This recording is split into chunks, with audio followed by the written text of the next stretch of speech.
dari tanda-tanda kiamat yang disebutkan Rasulullah SAW, munculnya Al-Imam Mahdi. Munculnya Al-Imam Mahdi juga merupakan salah satu tanda yang mendekati kiamat, sekalipun tidak disebutkan oleh Rasulullah dalam satu deretan dengan hadis Hudzaifah bin Usaid. Namun dalam banyak hadis Rasulullah SAW menyebutkan tentang munculnya Al-Imam Mahdi sebagai salah satu tanda dari tanda-tanda kiamat. Dan dari apa yang beliau sebutkan nampak bahwa itu sangat beriringan dengan tanda-tanda yang lain. Al-Imam Mahdi, beliau adalah seseorang yang berasal dari keturunan Rasulullah sallallahu alaihi wasallam. Beliau termasuk dari Ahlul Bait. Rasulullah sallallahu alaihi wasallam mengatakan dalam hadis, Al-Mahdi minna Ahlul Bait, yuslihuhullah fi lailatin. Al-Mahdi adalah dari kami, dari keluarga Ahlul Bait, keluarga Rasulullah sallallahu alaihi wasallam. Allah azza wa jalla memperbaikinya dalam waktu satu malam. Bahkan Rasulullah SAW menyebutkan bahwa nama Al-Mahdi sama dengan nama beliau. Nama ayah Al-Mahdi sama dengan nama ayah beliau. Iwati ismuhu ismi wa ismu abihi isma abi. Namanya sama dengan namaku dan nama ayahnya sama dengan nama ayahku. Sehingga Al-Mahdi adalah Muhammad bin Abdullah dan beliau dari keluarga Rasulullah SAW dan tentunya kalau begitu dari keturunan Quraisy. Rasulullah SAW bahkan telah mensifati beberapa ciri fisiknya. Disebutkan oleh Nabi SAW bahwa beliau seorang yang lebar dahinya, mancung hidungnya, dan beberapa ciri fisik yang lain yang disebutkan oleh Rasulullah SAW. Beliau, Al-Imam Mahdi, disebutkan dalam hadis Nabi SAW muncul dari arah timur. Tentunya secara persis kita tidak mengetahui di mana, karena Rasulullah SAW hanya mengatakan min qibali al-masyriq, dari arah timur. Rasulullah SAW juga menyebutkan bahwa kelak ketika munculnya Al-Mahdi, kehidupan akan menjadi sangat-sangat makmur. Beberapa hadis Nabi SAW menyebutkan bahwa Al-Imam Mahdi, beliau muncul dan di waktu yang sama muncul tanda kiamat yang lain, yaitu Dajjal. Tidak disebutkan secara persis mana yang lebih dahulu, apakah Al-Mahdi atau Dajjal. Namun dari hadis-hadis yang disebutkan menunjukkan bahwa mereka dalam satu waktu. Rasulullah SAW menceritakan beberapa kisah terkait dengan Al-Mahdi dan Dajjal. Dan Rasulullah SAW menyebutkan bahwa di saat itu Al-Imam Mahdi bersama pasukannya bersiap-siap untuk menghadapi Dajjal. Bahkan di saat itu pula, di waktu yang bersamaan, artinya ketika Al-Mahdi masih ada dan Dajjal juga masih hidup, ketika itu turun Nabi Isa. Jadi ini berada pada satu waktu atau satu masa. Di sana ada Al-Mahdi, di sana ada Dajjal, dan di sana ada Nabi Isa ibnu Maryam alaihissalam. Dajjal sendiri, dia juga salah satu tanda dari tanda-tanda kiamat besar. Tanda-tanda besar akan datangnya kiamat. Dan Rasulullah SAW menyebutkan tentang Dajjal dalam hadis yang cukup banyak. Ad-Dajjal yang juga disebut dalam hadis Nabi SAW dengan istilah yang lain, yaitu Al-Masih Ad-Dajjal. Al-Masih yang artinya adalah Al-Mamsuh. Ini diantara makna Al-Masih, karena salah satu matanya mamsuh, yang berarti terhapus. Disebutkan dalam beberapa ciri fisik Dajjal bahwa mata yang sebelah kanan terhapus, dalam arti bahwa matanya buta, tidak ada padanya cahaya.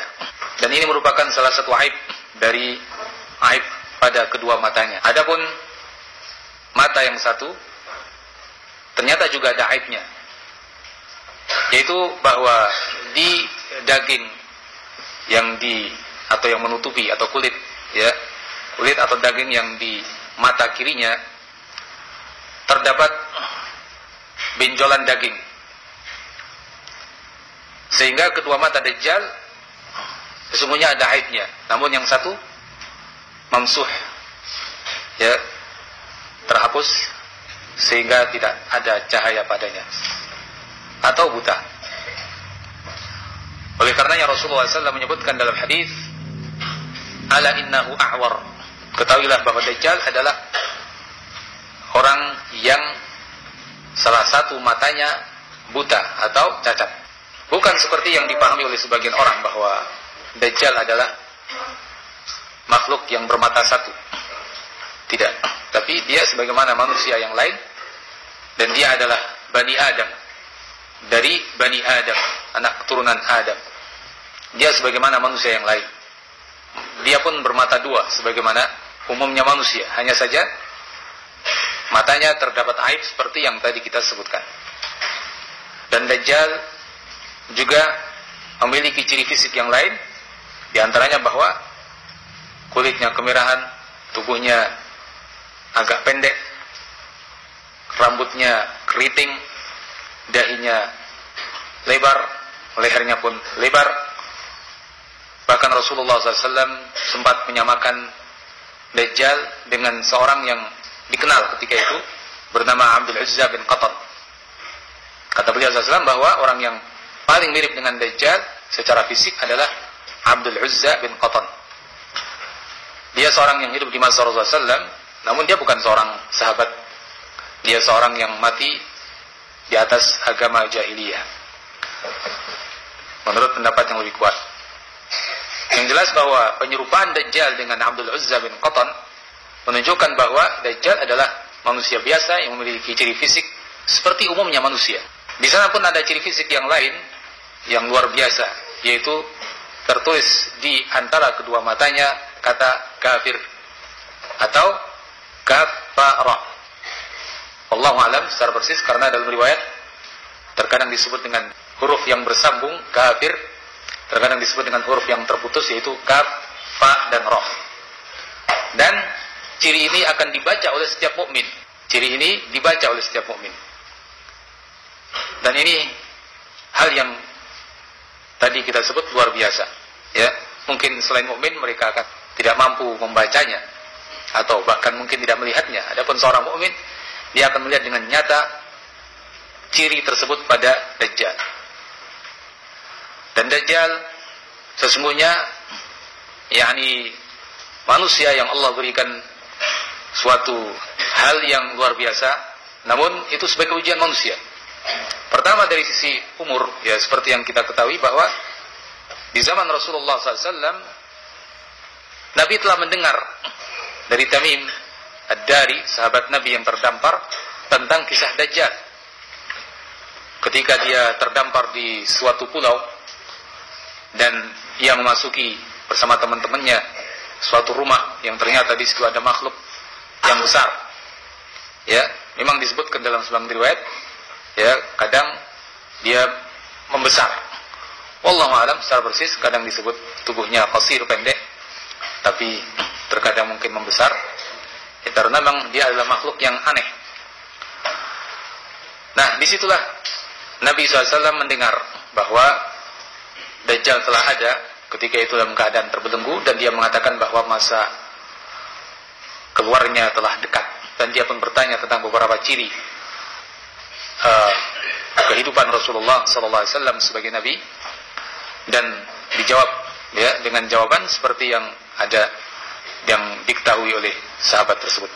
Nah, ini menunjukkan bahwa kalau begitu Dajjal di zaman Rasulullah telah ada, dan Allah Azza wa Jalla melakukan apa yang Allah kehendaki. Dia nanti baru akan muncul di akhir zaman sebagai salah satu tanda-tanda besar hari kiamat. Dia memiliki hal-hal yang aneh dan luar biasa, dan ini sebagai ujian bagi manusia, di mana disebutkan dalam beberapa hadits Nabi SAW bagaimana fitnah Dajjal yang mengerikan. Ujian manusia dengan datangnya Dajjal dengan berbagai hal yang luar biasa. Ini yang disebut oleh Nabi SAW dengan fitnatud Dajjal, ujian dengan Dajjal, yakni hal-hal yang menjadi ujian bagi manusia yang dibawa oleh Dajjal atau yang ada pada Dajjal. Rasulullah SAW telah mengajari kita dalam doa di akhir salat kita, Allahumma inni a'udzubika min adzabi jahannam wa min adzabil qabr wa min fitnatil mahya wal mamat wa min syarri fitnati al-masihid dajjal. Nah, berlindung kepada Allah dari kejahatan ujian dengan datangnya al-masih ad-dajjal. Disebutkan dalam hadis-hadis Nabi SAW bahwa dia membawa jannah wa nar. Jannah biasa diartikan surga, kebun-kebun yang indah, yang menyenangkan. Wa nar, dan api. Bersamanya alma, anhar, sungai. Bersamanya gunung dari roti. Dia bisa memerintahkan langit untuk menurunkan hujan sehingga turun hujan. Dia bisa memerintahkan bumi untuk menumbuhkan tumbuhan sehingga tumbuh tumbuhan.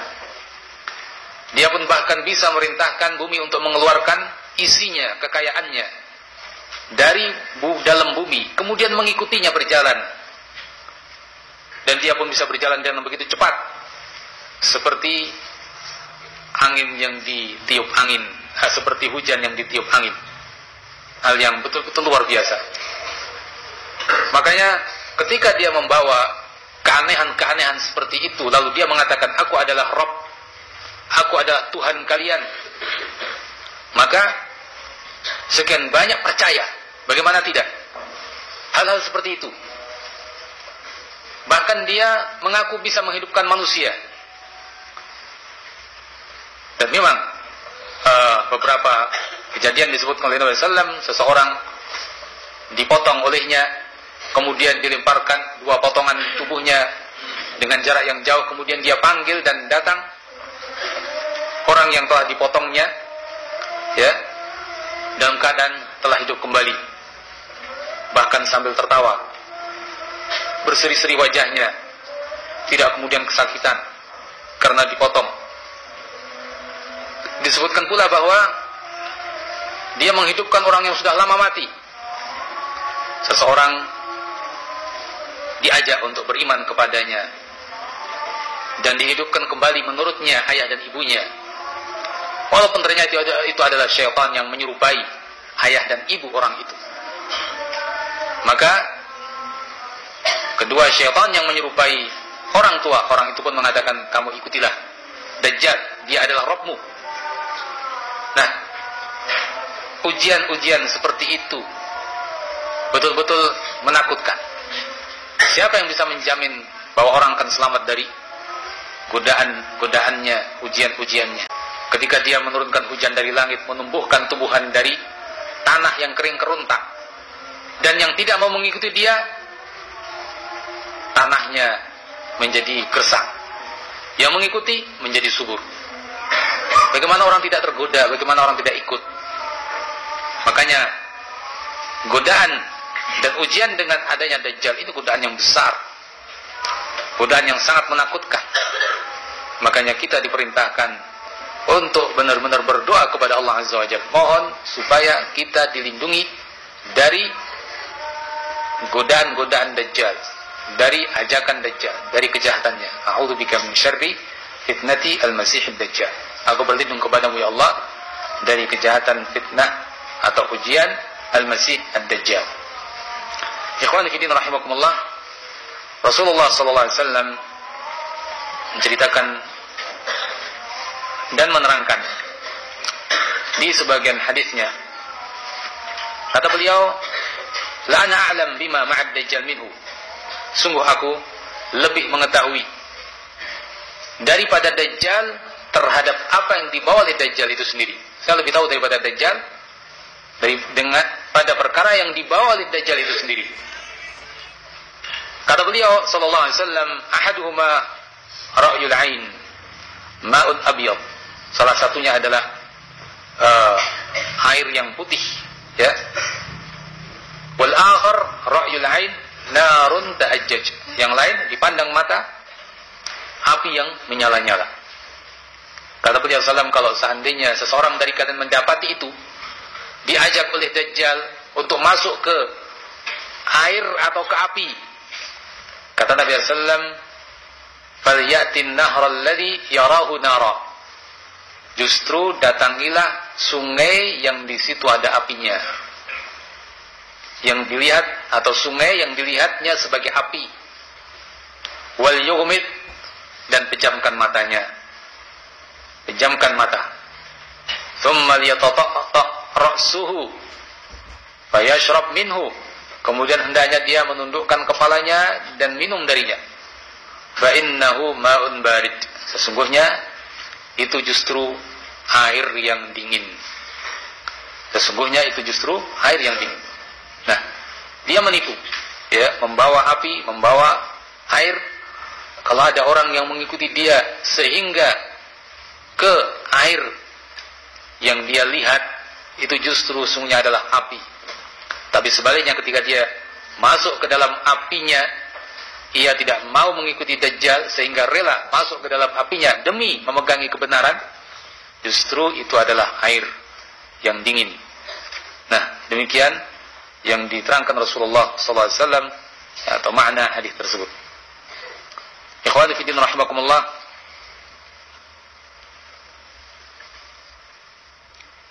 pernah pula seseorang diajak oleh Dajjal untuk beriman dengannya. Namun ternyata dia adalah seorang yang berilmu dan bertakwa kepada Allah Azza wa Jalla, termasuk orang-orang yang soleh. Maka dia kokoh di atas ajaran Islam, sekalipun melihat berbagai hal yang luar biasa. Tapi dia yakin ini adalah Dajjal. Dan dia pun tentunya tahu bahwa, dan ingat bahwa Rasulullah SAW telah memberikan ciri-ciri baik fisik maupun ciri seperti yang tertulis di antara dua matanya. Bagi orang yang beriman akan yakin bahwa ini adalah Dajjal. Dan Nabi sudah mengatakan, innahu a'war wa inna rabbakum laysa bi'a'war. Dia adalah orang yang buta sebelah, cacat sebelah matanya, dan Rabb kalian tidak seperti itu. Sehingga sekalipun dia membawa hal yang aneh, luar biasa, mengecoh, tetap jangan kamu percaya. Lihat ciri-cirinya, itu bukan Rabbmu. Inna rabbakum laysa bi'a'war. Rabb kalian tidak buta sebelah, tidak cacat sebelah matanya. Maka orang ini pun mengatakan ketika diajak oleh Dajjal, asyhadu annaka Dajjal, saya bersaksi bahwa engkau adalah Dajjal. Engkaulah yang dikabarkan oleh Rasulullah SAW akan datang. Maka Dajjal mengatakan, bagaimana kalau saya membunuh orang ini, kemudian saya hidupkan, apa kamu masih ragu terhadap saya? Dia mengajak supaya beriman dengannya sebagai Rabb. Kalau aku bisa menghidupkan orang ini setelah kubunuh, kamu mau percaya? Maka Dajjal membunuh orang itu, ya, untuk meyakinkan kepada orang ini yang beriman. Kemudian setelah itu dihidupkan lagi. Lalu dia bertanya kepada orang mukmin tadi. Sang mukmin mengatakan, saya tambah yakin kalau kamu Dajjal. Ya, dengan ini saya justru tambah yakin bahwa kamu adalah Dajjal. Karena dia orang berilmu dan dia ingat bahwa Nabi mengatakan begini-begini, termasuk ini. Dia mematikan orang kemudian menghidupkan lagi. Berarti memang benar seperti yang dikatakan Rasulullah alaihi salatu wassalam. Maka Dajjal marah, sehingga Dajjal ingin membunuhnya, tapi ia tidak mampu.